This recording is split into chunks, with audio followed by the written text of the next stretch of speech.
Hiya, my name's Kieran. I am one of the counsellors that works with Queen Elizabeth's High School, amongst other places.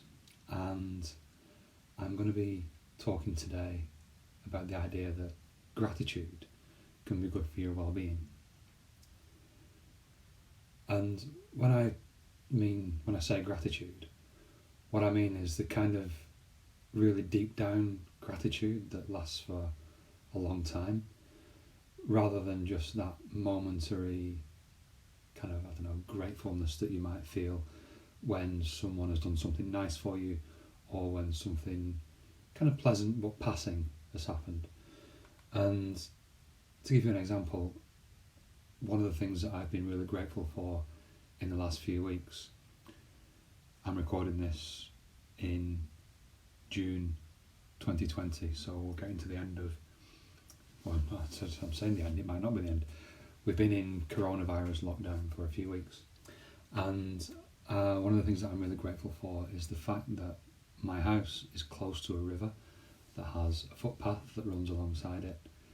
It goes through woodlands, and so on a daily basis I get to walk along with the sound of flowing water, bird song, and I can see, since lockdown started, I've seen the trees go from bare branches to a full canopy, and spring flowers have come and gone, and there's all sorts of wildlife there. And this makes a real difference to my life, so I'm kind of grateful for the fact that that exists.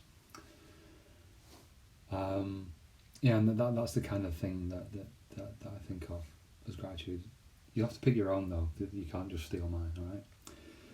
So, what's going on here then? Gratitude. There's a structure and a process to using gratitude to improve your well-being, and it goes under the common title of 3 good things. Right? So,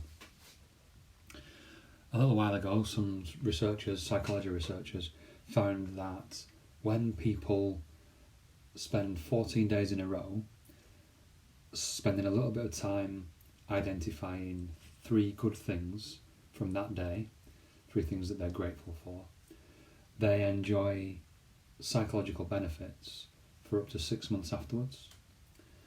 And when I say psychological benefits, what I'm talking about there is the idea that you have better relationships, so it's easier to be with people, and you get more out of the time you spend with other people. And it's also easier to be with yourself. So people reported fewer symptoms or signs of depression and anxiety and other general mood and distress type problems. So how to do it? This is a really key thing. So the 14 days in a row thing, that is really important. You've got to do it for 14 days in a row. You've got to have the benefits. It's got to be 3 things. Fewer than 3, and it's not enough. More than 3, and it gets confusing or overloading or too demanding. Right? So 3 is the right number. 14 days is the right number.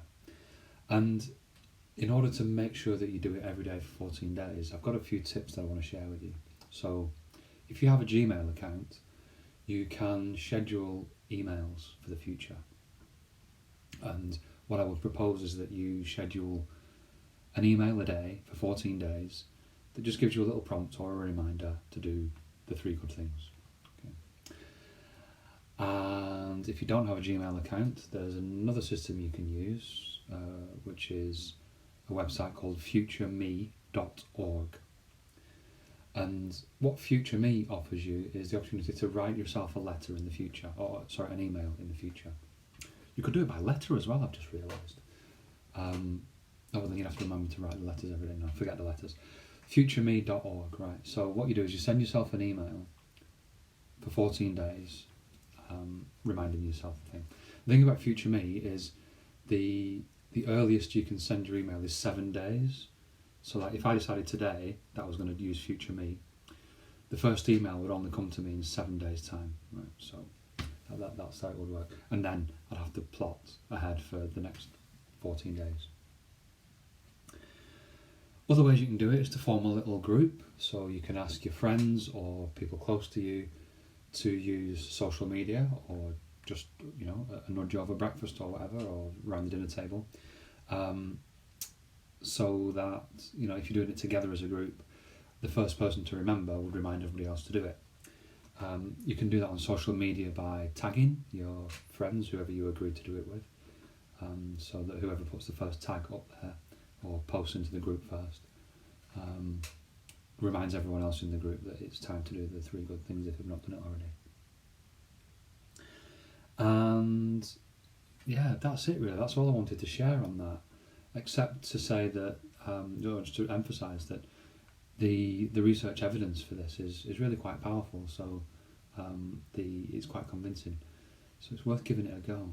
And yeah, good luck. Take care. Bye for now.